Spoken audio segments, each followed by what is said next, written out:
to get away with it again. I've talked to him about this, but you know, this is one of those things that like the pressure is on and it's going to be real tough, and we are going right into it on Jules Vale. I'm very excited to see how this goes. This is going to be a fun one. I'm so happy they get to play again in the same tournament. This is going to be so sick. All right, right at the gate, Sandstorm is moving, just ripping these grabs.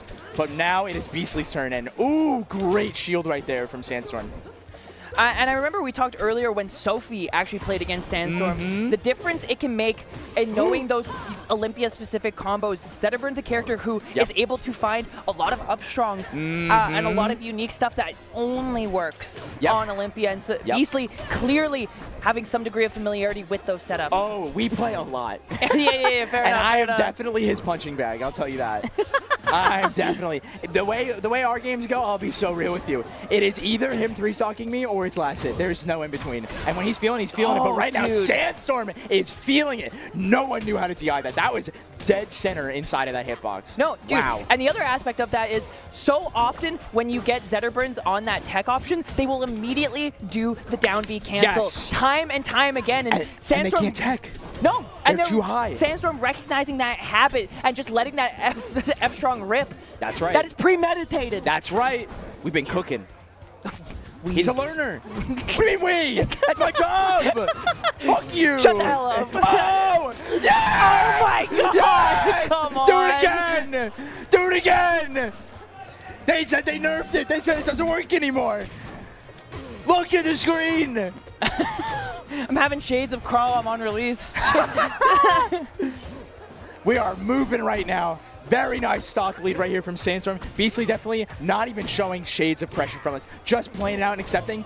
He got it. No, sometimes it happens, right? It's something you have to worry about. Ooh, what are we doing? Huge ledge hog right there from Beastly, evening this completely back out player. I actually really love what Beastly did there. He just kind of watched Sandstorm do that mix-up. You know what I mean? Yep. I think a lot of the time when Sandstorm throws that gem, people feel like it elicits a response. It elicits something to do. And Beastly just kind of stood there and went like, oh, cool. You're going to go to ledge, or what are we doing? No, too early and force him high. Nice. That's huge. That's what I want to see. Oh, then you can do 2. You are tied for 2. If the first one don't work, do the second. I'm not going to lie. Missing the first one kind of worked out in his favor. Literally. It burned his resource. It baited him. That was beautiful. And I will say that's something Sandstorm's so good about. Just recognizing I can stay out there. I could just stay out there.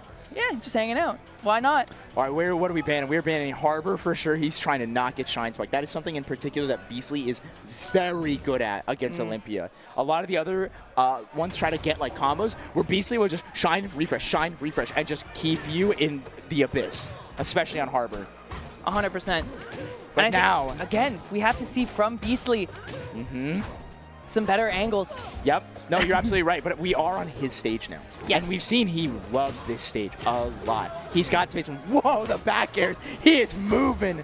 And something I want to mention, too, I was talking to Beastly about this, as he does also play Olympia. If you guys remember the good old Dandelion era. God. But he has been playing Olympia again. And he said, you know, Sandstorm plays exactly how I would want to play, especially when it comes to advantage state. And so there's a little bit of like, oh, wow. That's what I would have done. I was going to say, when like, he gets hit. What mix-up am I going for here? Yeah, you can kind of reliably see if that's coming true. Yep. No, it's very, very unique to find a player like that who, like, is playing the game very adjacent to the way you would. And trying to gamble on that. Let's see if we can make it back, though. We are 2 dashes in, though, and missing that up air tech hurts. And no gem because it's up high is unfortunately going to take his stock. Dude, Beastly is so confident. Once he knows that he's taking your jump, he's so willing to go off stage and just find those confirms. That being said, the gem dash into the fair. Oh, he's so good at finding that. He's tried and true classic. And we talked about it yesterday. Sandstorm, a player who will actually use the gem to cover platforms, to cover short hop, right? You know, you don't always have the speed or necessarily the disjoint to do that with Olympia. And so being able to send that crystal at short hop height on the platform not only disrupts what your opponent is trying to do, but gives you that little half second of tempo that can get you back in the game. No, you're absolutely right. I think it's a great way to kind of take tempo away from your opponent. It's a disruptor more than anything. So even if you don't get that gem dash off of it, it makes your opponent flinch. Yeah, 100%. And speaking of flinching right now, Sandstorm is moving, but there we go. Beastly refusing to give up pressure, finding that shield grab, but it's not going to be enough. Doesn't get enough off of it, and we are already at 89%. Let's see if we can find it, forcing him to go high. Gem to force the down B quicker, and here we go. Getting the tech, no down tilt, and what an insane angle. I'm telling you. Oh, he combos, he drops it! Again! Here we go, side being him across stage, and the platform actually saving him, but this down air not gonna be able to combo, and he's lingering again like you mentioned, and that up B is gonna snap. We're back, but at 147, these forward airs will take. It's not gonna work. Just what are we doing? Buttons right now. That's what I would have done too. It wasn't good. That's not the point. It wasn't good. Yeah, but he didn't get punished, so like, it's like, yo, Yeah. I love the moonwalk dash attack in place. That's so sick. No gem pop. Not able to catch the dash attack on that. He is playing around this shine for his life. Dude, and this is actually a scary percentage for Olympia because it is a percentage where a lot of those traditional combos that you go for kill confirms stop working. So then even though Zetter's at 160, it can be hard to take that stock. That being said, the down tilt just good enough, and now being able to run it back. Hey, sometimes you gotta let him know. Oh my god, jab lock. He's still going. Deep. There's the back air. Do it again. Oh, but snapping quick, and there's the shine. How many more? I told you, but he forces his way up high with that up B and challenges him and actually gets back on. This is a big lead, almost able to keep the lab going on his percent. Let's see if we can find it, and what a bait. Missing that down air, but getting the air dodge into the forward air. That is the stop. Wow, really? And a 2-0 lead for Sandstorm. Sandstorm has the highest success rate on ripping high up Bs I've ever seen in my entire life. It's insane. He just knows. He just knows when the up B is going to force his way through. He has such a good like gauge for like, oh, you're trying to fight me. Yeah. Yep. I think every now and again he assumes like, okay, people are used to the good option. I think this is like a fighting game's fundamental. I know we've heard different top players talk about this from time to time, but sometimes the best option isn't necessarily the optimal option. Sometimes you gotta hit the nice back air. Or you just gotta confuse them. You just do some weird shit. You're like, what are we doing? What's happening? No, my favorite compliment I've ever gotten was like, you play weird. Yeah, and it's like, it's not bad, but like, you play weird. And I love when people say that to me. What a side B. We're still going around town right now. He's still going. Back air, up air. I actually really like the up air instead of the back air there. Gave him an opportunity to conventionally convert. Text skill? That's the keyboard! That's the keyboard!